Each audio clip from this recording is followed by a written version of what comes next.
Good evening, YouTube. This is the Old Man Jim coming to you not live, not Memorex, because, well, this is not on tape. But I'm coming to you with another video, and I'm back, as you can tell. And if you look at my background, you can see I am not in the same house.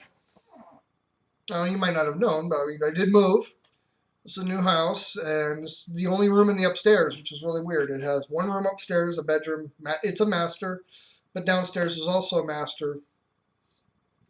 And since movers couldn't get the master bed upstairs, the big king bed, I decided to do it this way, have this the bedroom, the second bedroom.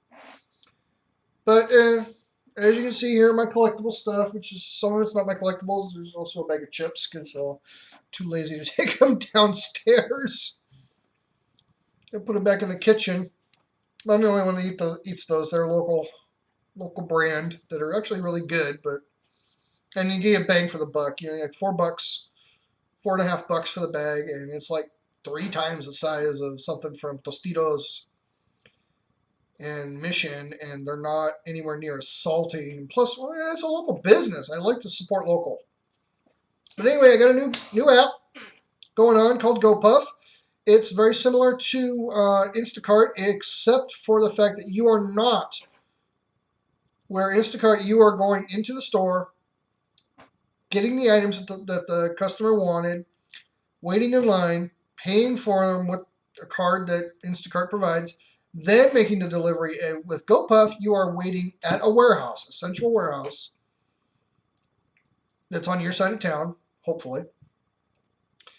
You're handed items that are they're all bagged up. They have pickers there. So you're given the bag. Hopefully it's got everything, but double check before you walk out. And then you bounce.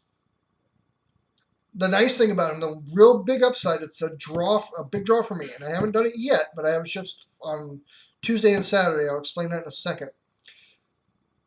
You get paid whether or not you get any deliveries, because they're understanding. Sometimes it doesn't happen.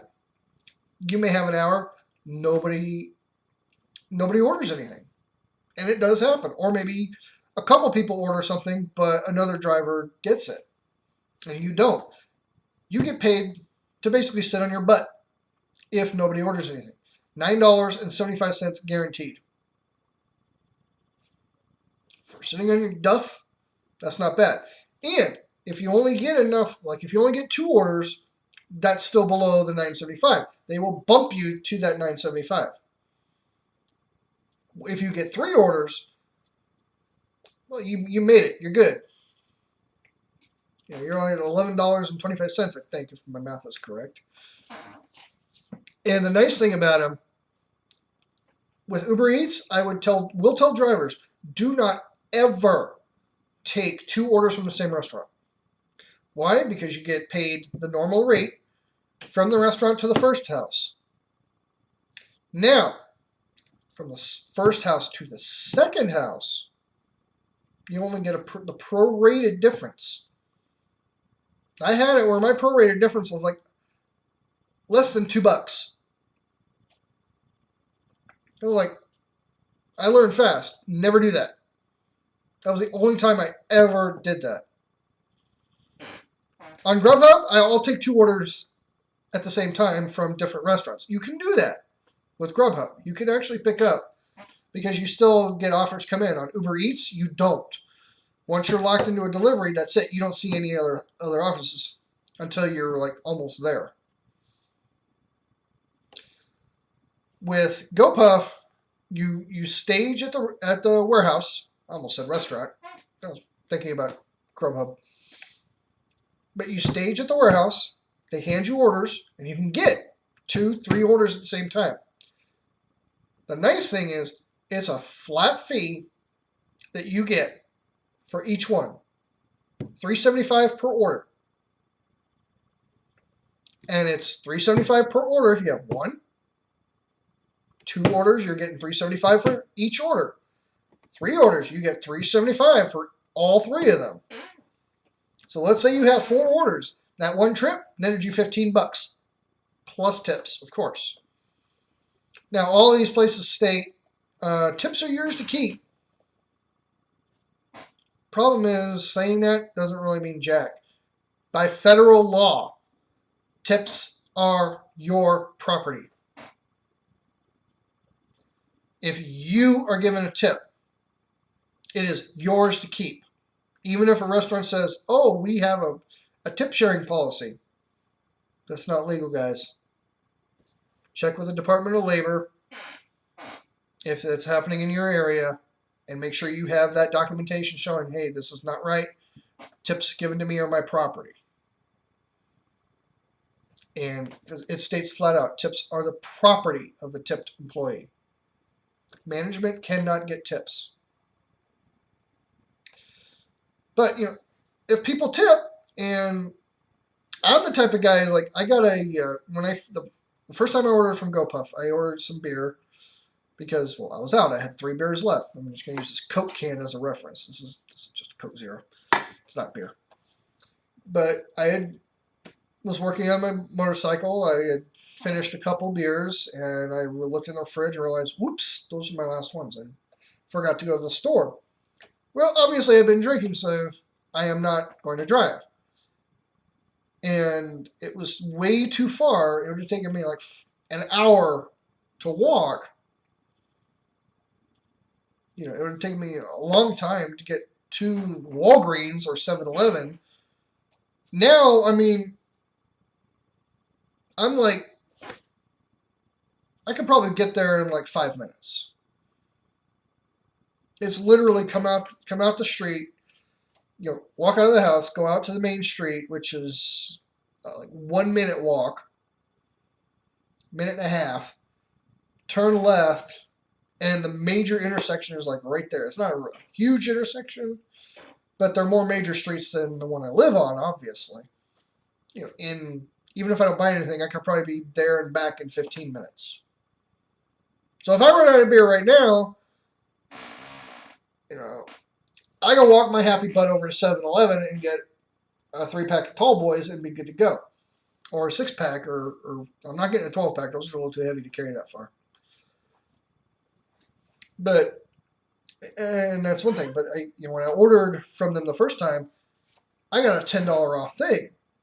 Well, an 18-pack was like $15, and they don't really charge you much more. They make money on the items. They do, obviously. They mark them up, but not much. I only spent a little more on an 18-pack of Budweiser than I normally would have paid.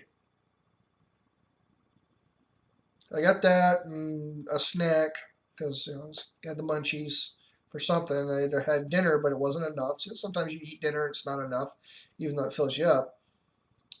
But I got a $10 off your first order. Like, you know what? I'm going to give the driver that $10. I basically paid the same as if I had paid normally and did not tip. But the driver got 10 bones from me. It was my first one. I was like, what the hell? So, my first shift's on Tuesday, and then I think I need a new laundry soap. But I'll do another video on Tuesday to say how I felt about it, how it went, and I do it again on Saturday. Saturday, I'm hoping that's the moneymaker, that I got, that I go out, and I get enough orders an hour to make it, give me four orders an hour. That's $15 an hour. Over 4 hours, it's $60. And if I can do that twice, that's $120 plus tip, not counting tips. Hopefully another $20 to $30 on top of that. With like Wednesday, Thursday, Friday, 2 of those days for about 4 hours or 3 to 4 hours, I'm going to go out on Grubhub and run some deliveries because, well, I'm not just going to run one app. Obviously, you make your money making multiple apps. Like when I did passengers, I ran Uber and Lyft because sometimes nobody was ordering a ride through Uber and you get it through Lyft. but I don't do passengers anymore, and I don't think I'll ever do passengers anymore. Food doesn't complain. So if you want to, my advice to you is if you don't want to go get something and GoPuff's available in your area, try it. Delivery fee is $2, $1.99. That's it. No pro rata because the guys are already there. They're not giving you're not getting a sliding fee based on how far these drivers have to go. They're staged there. Basically, as soon as your order's picked, it's sent out. If a driver's waiting, it'll be out probably within 5 minutes of you ordering it. So theoretically, you could have your stuff within 15 minutes. 10 minutes or less if you live really close to the warehouse. Try it out. It's good. And this is better for drivers than the others. It really is. A $9.75 guarantee per hour. If you get nothing and you're sitting on your butt, if you're in college, get your schoolwork done. Do something while you're waiting. Just it has to be something that you can drop at a moment's notice. Nothing that you can't drop. And if you need gas, get it on the way back to the warehouse. You can't leave the warehouse. That's the one difference. And it's fine. I mean, you got a place to go to the bathroom. You got a place to sit. You can sit in the car if you want, but I got a semi-comfortable chair. Well, that's where I'm going to sit. But anyway, I'm going to let you guys go. I may do another one later tonight, depending on how I feel. I'll probably just spend my time watching videos from my favorite YouTube content creators after I check on the meat that I'm hoping to grill, weather dependent. And I'm on a chat with other GoPuff drivers right now. Just random chat because the scheduler, it's like getting Comic-Con tickets. The shifts for all of next week were gone within 2 minutes. Luckily, I was able to snag a couple, but I wanted a Friday shift as well. But my advice to GoPuff drivers, don't try not to be on shift when it's time for the shifts to drop because you won't get squat. All right, you guys take care. Don't take any garbage. Keep your knife hands sharp, and peace out.